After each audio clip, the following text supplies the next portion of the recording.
गुजरात के वडोदरा में आज संयुक्त कामदार समिति और संयुक्त ट्रेड इंडियन समिति ने विभिन्न श्रमिक मुद्दों को लेकर विरोध दर्ज करवाया। वडोदरा में आज राष्ट्रीय मजदूर हड़ताल के समर्थन में संयुक्त कामदार समिति और संयुक्त ट्रेड इंडियन समिति के बैनर तले श्रमिक संगठनों ने निवासी कलेक्टर को ज्ञापन सौंपा। संगठनों ने मजदूर विरोधी बताए जा रहे नए लेबर कोड्स, 12 घंटे कार्य दिवस के परिपत्र, महिलाओं के रात्रि पाली संबंधी आदेश, इलेक्ट्रिसिटी सुधार बिल 2025, बीज बिल और ट्रेड बिल को वापस लेने की मांग की। આજે સમગ્ર ભારત દેશના ટ્રેડ યુનિયનો એટલે લાખો જેના સભ્યો છે આજે દેશવ્યાપી હડતાળ પાડવામાં આવી છે। આપ જાણો છો કે જે સરકારે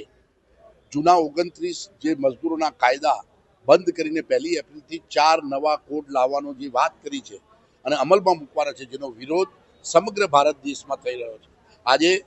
ભારતના 10 મોટા યુનિયને ભેગા થઈ કલેક્ટરને આવેદનપત્ર આપ્યું છે કે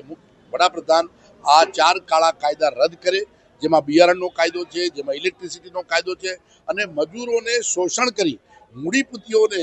ખૂબ મોટા અધિકારો આપતો આ 4 લેબર કોડ સામે અમારો સખ્ત વિરોધ છે। 12 કલાક સુધી નોકરી કરવાની, વેતનની વાત હોય, આ તમામ બાબતે સાથે સાથે ખેડૂતોના જે આંદોલનની બાબત છે એમાં પણ સંયુક્ત ટ્રેડ યુનિયન અને કામદાર સમિતિ ટેકો જાહેર આજ રોજ તમામ સેન્ટ્રલ ટ્રેડ યુનિયન, તમામ લોકલ ટ્રેડ યુનિયન અને કિસાન મોરચો, બેંક યુનિયન બધા મળીને અમે એક આજે કલેક્ટરશ્રીને એક આવેદનપત્ર આપવામાં આવ્યું છે। એ આવેદનપત્રમાં અમારા તમામ રેલ કર્મી, બેંકના કામદારો, કિસાન મોરચા, આ બધાને જે અન્યાય થઈ રહ્યો છે, ફેક્ટરી વર્કર્સ, એ અન્યાયને એમાં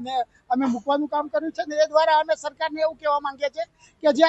કાળો કાયદો સરકારે દરેક લોકો માટે જે લાગુ કર્યો છે, ખાસ કરીને લેબર કોડ, એને તાત્કાલિક ધોરણે રદ કરવો જોઈએ, નહીં તો પછી આગળના સમયમાં ખૂબ મોટો દેશવ્યાપી આંદોલન ઊભું થાય તો એના માટે સરકાર જવાબદાર રહેશે, એવી ફિલિંગ અમે